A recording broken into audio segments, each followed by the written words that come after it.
Salut à toi, c'est Kevin d'apprendre le step. J'espère que tu vas bien. Aujourd'hui, une petite vidéo sur la sécurité. Attention, casque de sécurité. Je sais plus où je l'ai mis, c'est pas grave. On n'en aura pas besoin aujourd'hui, parce qu'on va pas faire de cascade. Mais je vais te parler de la sécurité en step pour toi. Parce que si tu veux faire du step, il faut être sécuritaire. Alors, avant de commencer cette vidéo, n'oublie pas de télécharger tes 3 chorés de step. Il faut que tu sois en sécurité, attention. Débutant, intermédiaire, avancé, c'est gratuit, c'est pour toi, c'est offert.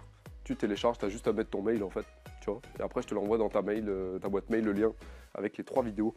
N'oublie pas aussi, si tu es futur coach sportif, et en ce moment il y a des tests de sélection, du BPJEPSAF, je t'ai fait un super guide, les 5 meilleurs conseils du jury pour passer les TEP, les cours collectifs. N'oublie pas, c'est pour que tu puisses changer de métier et avoir un super métier comme le mien. Voilà, et faire des vidéos step. Première consigne de sécurité aujourd'hui sur un step.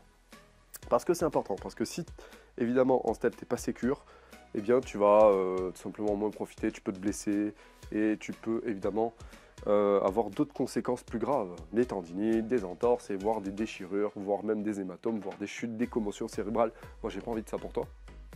Donc aujourd'hui, premier conseil, achète le bon step. Alors tu vois, celui-là c'est pas le mieux adapté pour moi, ok? C'est un PowerX, tu vois, il est bas donc c'est bien pour les cours avancés. Mais c'est pas le plus solide, d'accord? Il faut que le step il soit solide et il faut qu'il puisse soutenir ton poids. Parce que si tu es assez lourd comme moi, eh bien ton step va vite se casser ou va vite ne pas être bon. Il ne faut pas qu'il soit trop haut ni trop bas, il faut que ça soit le bon step.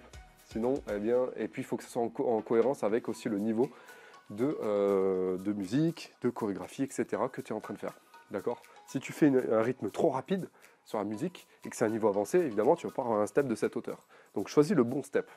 Il y a des steps aussi qui sont trop légers. Les steps Décathlon, c'est des petits steps comme ça. Je dis les marques, hein, je m'en fous, je ne suis pas commissionné ni rien, ni affilié. Des petits steps comme ça, tout cubique là, pour commencer le step, n'achète pas ça. N'achète pas ça, surtout pas. Ni les plus grands, enfin bref, achète un bon step d'1 mètre, Reebok. Franchement, c'est les meilleurs. C'est les meilleurs, ils sont un peu plus hauts. Mais voilà, achète ça, au moins c'est solide et tu seras en sécurité avec. Deuxième conseil, et je ne sais pas si je l'ai tenu celui-là, c'est pour ça que je te dis, il faut que tu puisses avoir des trucs antidérapants sur le dessous de ton step. Là, c'est antidérapant ici, tu vois, celui-là il s'est barré, il faut en mettre plus. Il faudrait que j'en remette ici, ici et ici, tu vois. D'où la qualité aussi du step à la base. Mais tu mets ça pour pas déraper, parce que quand tu fais des chorégraphies en général, eh bien, le step il peut glisser, surtout si la surface elle est glissante, comme ici, d'accord? Donc mets des trucs antidérapants que tu peux trouver en magasin de sport ou tout simplement sur Amazon. Je ne peux pas dire de marque.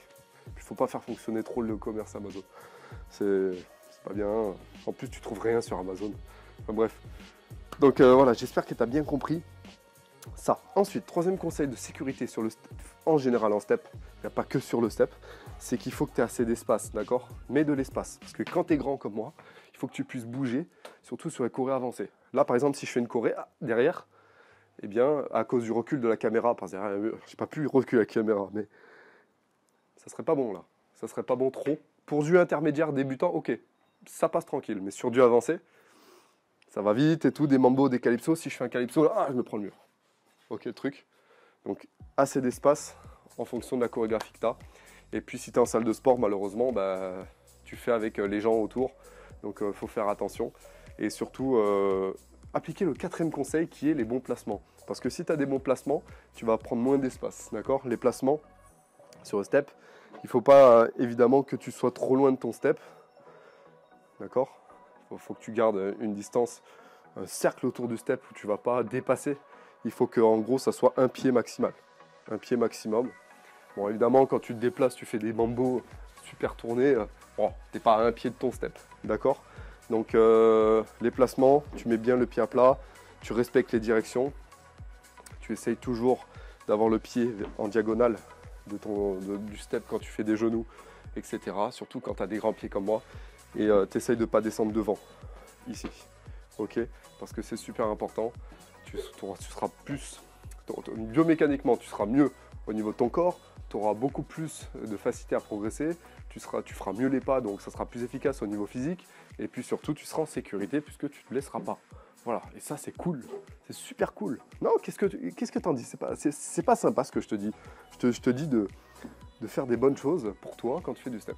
Voilà, pour être sécurité. D'accord? Et 5e conseil, eh bien, mets un casque de protection. Un super casque de protection. Non, c'est pas ça le dernier conseil. Essaye d'avoir les bonnes chaussures et la bonne tenue. Parce que des fois, on a des tenues qui sont trop lâches, qui sont beaucoup trop, comment dire, larges. Ou alors, tu as les cheveux qui sont détachés si tu es une fille. Ou tu as des chaussures qui glissent. Non, essaie d'avoir une bonne tenue. Parce que moi, une fois, j'ai fait un step avec des chaussures qui glissaient trop sur un sol glissant. Je peux dire, je me suis cassé la gueule. Mais comme il fallait. D'accord. Après, je tombe souvent en step. Parce que moi, je saute partout. Mais si tu as des chaussures qui glissent trop et que tu vas tourner, tu vas te récher. Et pareil, si tu as un sol qui est trop rugueux, il faut avoir les bonnes chaussures pour pouvoir tourner. Parce que si tu as les chaussures qui agrippent trop avec de la gomme et tout, tu vas les user et tu vas accrocher sur les tours, etc. Tu peux tomber aussi. Donc voilà pour les 5 conseils de sécurité aujourd'hui que j'avais envie de te donner sur le step. N'oublie pas de liker cette vidéo si tu as aimé. Tu likes cette vidéo, je sais où? Ouais, c'est là. Tu mets un gros like de vidéo, comme ça si tu as aimé cette vidéo, abonne-toi à la chaîne YouTube, apprends le step, si ce n'est pas encore fait. Et si tu veux plus de conseils de learning, d'autres conseils de sécurité, d'autres conseils de comment progresser en step, et puis surtout d'avoir un panel de steps à ta disposition tous les mois, n'oublie pas de t'abonner à la super plateforme privée Stepmaster, la première plateforme francophone dédiée au step à la LIA, c'est pour toi. Je l'ai créé spécialement pour ceux qui aiment le step et la LIA, donc c'est pour toi, abonne-toi, tu as le lien dans la description ou sur la fiche, c'est à toi de voir. Voilà, merci à toi d'avoir suivi cette vidéo, kiffe le step et puis je te retrouve cette semaine pour une autre vidéo sur le step.